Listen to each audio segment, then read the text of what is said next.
Chasing Pharaoh's Sun Gods, My 2-Day Adventure from Luxor to Abu Simbel by Alice Phillips. Day 1, to Aswan, where the Nile whispers in temple echoes. At precisely 7 a.m., I was met in the lobby of my Luxor hotel by a smiling guide who introduced himself as Mustafa. The Egyptian sun had just begun to stretch its golden fingers across the sky. I couldn't help but feel a rush of excitement. I was about to drive south to Aswan, the southern gem of Egypt. The road unraveled like a parchment scroll, revealing ochre-hued alscapes, flashes of Nile green. Hours seemed to blend into sun-splashed reverie until Aswan finally greeted me like an oasis. Our first stop? Philae Temple. Boarding a motorboat, we cruised across the calm waters toward the isle where the temple lay. The breeze carried the scent of papyrus Nile water, a perfume I'll never forget. As we approached, the Temple of Isis rose like a vision. Carved pylon stone columns seemed to shimmer under the afternoon sun.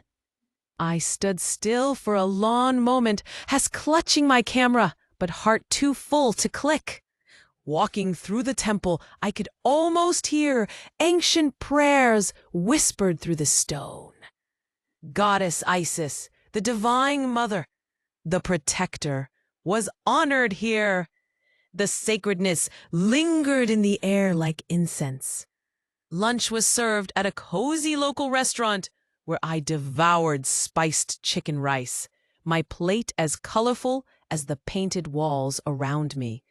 Egyptian hospitality unmatched. Then came the second highlight, a motorboat ride to a Nubian village nestled near Elephantine Island. I wasn't prepared for the riot of colors. Homes painted in shades of turquoise orange, children waving from doorways, warm greetings in Nubian Arabic that sounded like music. I sat cross-legged on a cushion inside a family's home, sipping hibiscus tea while learning about their way of life, one so deeply rooted in community, nature, joy. By sunset, I was checked into Tulip Aswan Hotel, room with a Nile view. I stood at my window, watching feluccas drift like feathers down the river. Whispered to myself, I'm in love with Aswan. Summary of the day. The gentle strength of Goddess Isis, the vibrant heart of Nubian culture made Aswan feel like a living legend. Day 2, Abu Simbel, a date with the gods at sunrise. At 5 a.m., I was on the road again, still wrapped in the hush of dawn. Aswan faded behind us as we headed deeper into Nubia. The desert was vast, silent, like a canvas awaiting the brushstrokes of history. Then, in the soft blush of morning light, they appeared, the Temples of Abu Simbel. I gasped audibly. Even knowing what to expect, nothing prepared me for the sight of 4 colossal statues of Ramesses II, gazing over Lake Nasser like eternal sentinels. They stood carved into the rock, silent yet thunderously powerful. I walked into the main temple in reverent awe, tracing hieroglyphs with my eyes, marveling at how the rising sun illuminates the sanctuary twice a year. A cosmic feat of ancient engineering. Then came the Temple of Nefertari, his queen. Equally mesmerizing, it honored Hathor, the goddess of love music. To see a queen's temple nearly equal in scale to her pharaoh's?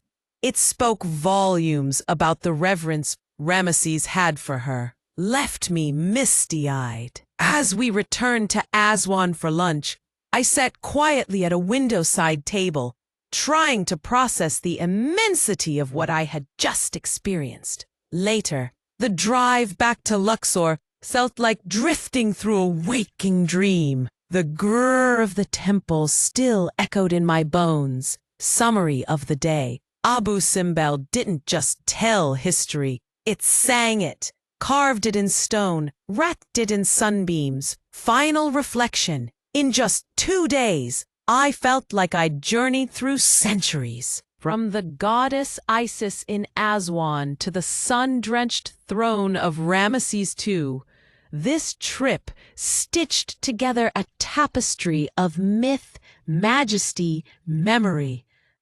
As I sit here back in Luxor, Nile breeze tousling my hair, I realize Egypt doesn't just show you its wonders, it makes you feel them.